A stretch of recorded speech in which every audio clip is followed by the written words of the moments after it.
kapatid namin na nagse-celebrate po, Panginoon, ng kanilang mga kaarawan. Salamat nga po, Panginoon, sa panibagong taon na dinadagdag mo sa Panginoon sa buhay nila.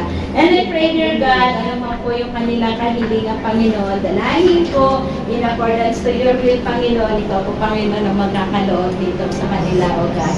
And I pray, Father, for more of you sa buhay nila, Panginoon. At tunay nga po, Panginoon, you began a good work in them, Panginoon. Ay ikaw din po ang magtatapos nito, Lord.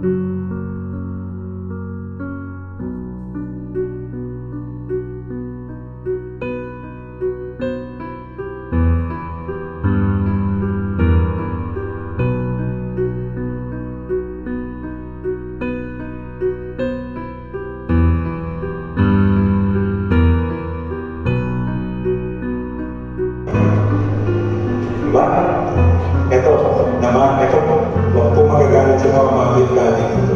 Kailangan yung mapaya para maputo kayo.